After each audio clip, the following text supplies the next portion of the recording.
walk this earth like a god. You scared? What? You scared? What? You scared? What? Kicking in the door, I make the bitches hit the floor for keys. Yeah. Travis Scotty here, and I'm back with some more boxing.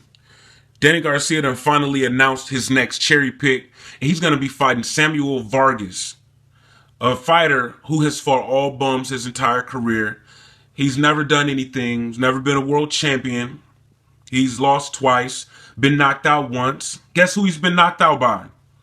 He got knocked out by Errol Spence in 4 rounds. Guess what?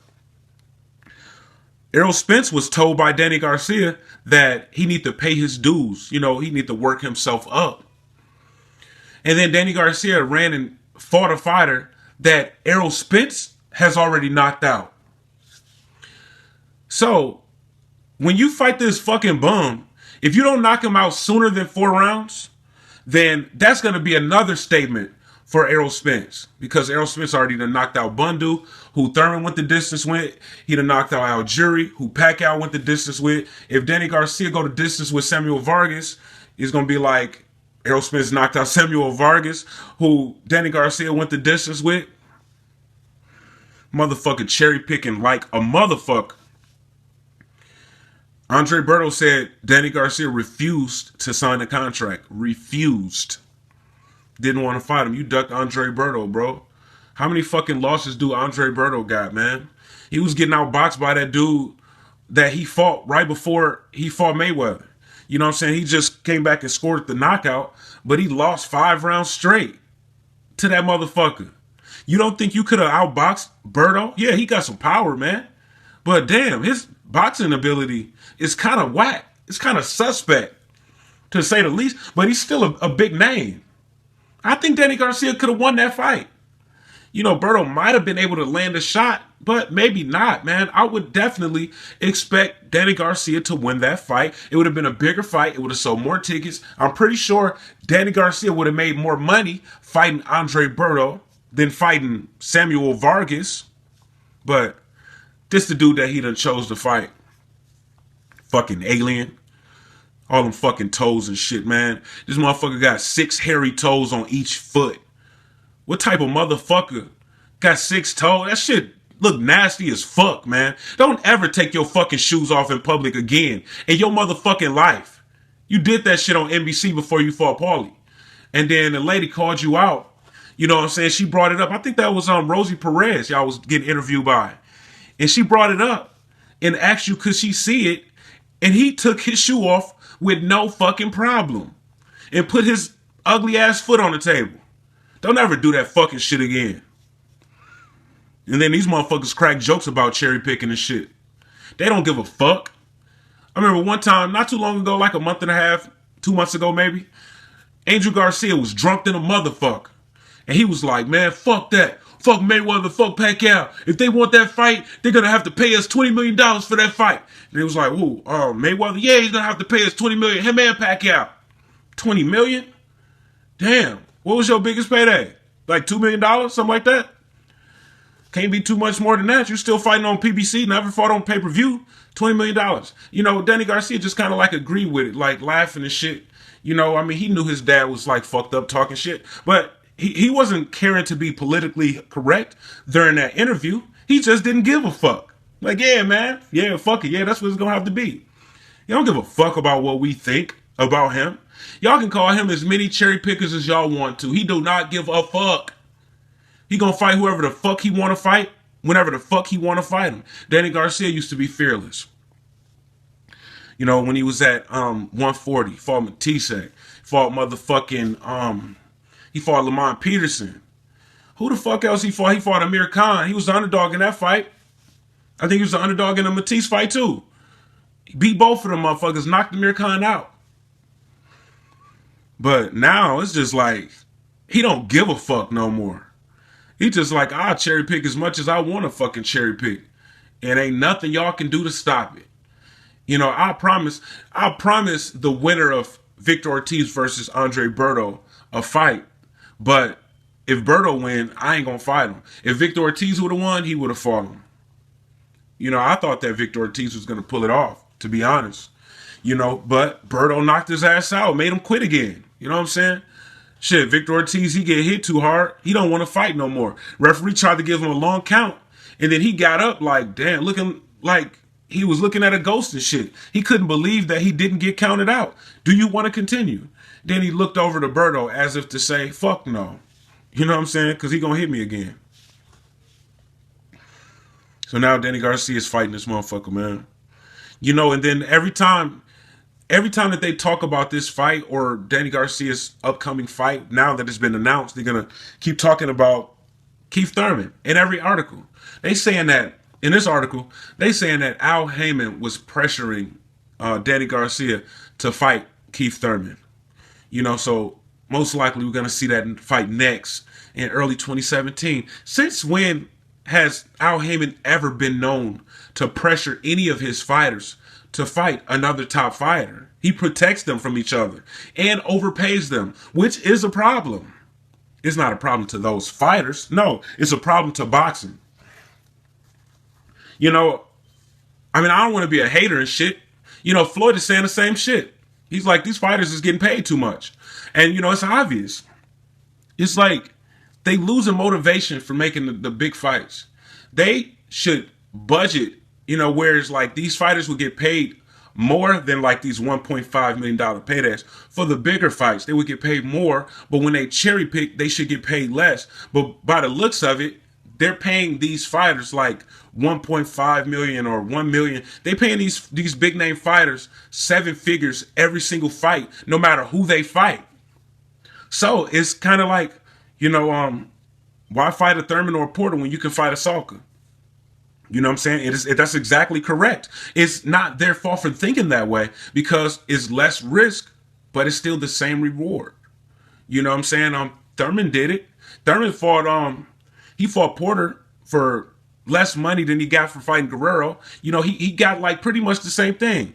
You know what I'm saying? 1.4 for Porter when he got 1.5 for Guerrero for an easier fight. But he could have fought. I think he made 7 figures against Luis Collazo. He did. And that was a guaranteed win for Thurman. It was like a step up in competition, but it was a guaranteed win. He took pretty much the same thing for Porter. He got hard. He should get credit and respect for doing that. But, it really wasn't the smartest thing because he could have lost. It was a brave thing to do, but it wasn't really smart. What Danny Garcia is doing is smart. And you can't blame them, man. You can't blame them for cherry picking, man, because they're going to get paid the same shit to cherry pick. It's fucked up. I got a lot of respect for Al Heyman, man. He's looking out for these fighters, making sure they get paid. But these fighters is losing their heart to make the big fights because they still getting paid a shitload of money to fight cherry picks. Danny Garcia ain't fighting no motherfucking Keith Thurman next year, so y'all can forget about it. They can stop talking about it. They'll just tell us any fucking thing. They don't give a fuck about how much they lie to us about any fucking possible fight getting made. They'll lie all the fuck they want. They gonna keep talking about Keith Thurman. You know what I'm saying? And then when early 2017 come around the time where they saying that we're gonna get to see that fight, Keith Thurman probably be fighting his mandatory. Danny Garcia is going to be looking for another bum. And we're not going to see that fight. That's how they do. They don't give a fuck about lying to us, lying to boxing fans, man. But fanboys love to defend these motherfuckers no matter what. It don't matter what the fuck they do. Fight a bum. A lot of motherfucking Danny Garcia fans, they know he cherry picking. They just like, well, fuck it. He's a cash cow. He is the biggest name at 147 out of the active fighters, not including Manny Pacquiao. Manny Pacquiao is on his way out, and he was retired for a while, but he decided to come back. So besides Manny Pacquiao, out of the PBC guys, Danny Garcia is the biggest name. He sold the most tickets. He generate the highest ratings. He consistently gets, over 2 million viewers per fight. Consistently, not just a spike here and then a low rating fight there. He consistently get those ratings, and he can sell thousands and thousands of tickets, man. So they just be like, well, he can do whatever the fuck he want to do, which is true. It is very true. You don't get much props for these fights that you're making, but yes, you can fight cherry picks and you can sell tickets and generate ratings. because you're still going to get paid for it. It's still going to be a big fight. You know, the sport of boxing is fucked up right now, man. It's like fighters get paid more nowadays, but they got less heart because of it. So it gets to the point where you be like, damn, I wish these fighters didn't get paid as much. You know, so we would get more fights that we want to see. Because at the end of the day, man, we boxing fans. We just want to see good fights. That's it. You know, I understand when people be like, I don't give a fuck about all that shit. I just want to see the fight. That's exactly how I feel. But this is the reason, man. You know, so many fucking reasons that fighters can make up to duck fights. And there's so many good reasons that fighters can make up, you know what I'm saying, to justify not fighting a fighter. You know, I don't know what Danny Garcia is going to get paid for fighting, who's this guy? Samuel Vargas. Vargas sounds like a Hispanic name. So what is it? I mean, if he's Mexican, what is it going to be like? Puerto Rico versus Mexico? They can sell it like that. But either way it go, Danny Garcia is a big name. It's going to generate a lot of ratings, and it's going to still sell a lot of tickets. He's going to do it in Philly. They're going to attach some kind of charity to it. It's going to say, you know, raise some money for charity, you know, give people another reason to support the fight. But, you know, even if it's just like 0.5% of the fight, is what it generates is going to go to charity, but still they can attach the charity to it. You know, so even if you don't want to go there to support Danny Garcia, you know, I want to help the charity out. It's just like, it's still going to be a big fight, and he just might get paid the same thing as he would have made fighting Berto. Because just think, let's say the pot for the Danny Garcia versus Berto fight was $2.5 million, right? With Berto getting $1 million and Danny Garcia getting 1.5.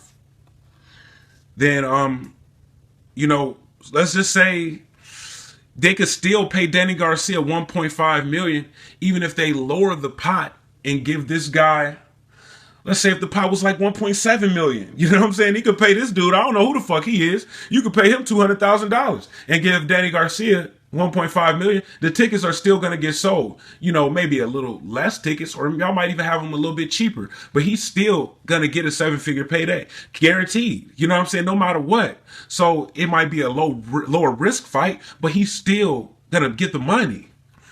I mean, so there's so many ways, man, that they can make up to excuse them cherry picking and ducking. It's just like, it's bullshit, man. But it is what it is. I don't know when this shit is going to change. You know, I thought PBC was going down the toilet. But then I seen an article posted by The Ring magazine, and they saying that PBC is going to be making a comeback. They're going to come back stronger than ever. You know, so, and Danny Garcia fight for PBC. He got a fight. Shit, the fight was just announced, what's today? October the 12th? And the fight is 30 days from now. That's how you know you're fighting a bum. Because there is no elite fighter, A-level fighter, maybe even B-level fighter that has a name who's going to, like, accept the fight 30 days out. Come on, man. You need at least 2 months to train for a fight. But this bum don't give a fuck if he get a loss on his record, because he ain't shit but a bum. You know, and it won't be held against him because everybody's going to know he was a bum compared to Danny Garcia. So look forward to Danny Garcia's bum fight against Samuel Vargas on November the 12th. I'm Travis Gotti. Thank you for tuning in to Travis Gotti Boxing. Subscribe. I gotta quit fucking with you. I gotta quit fucking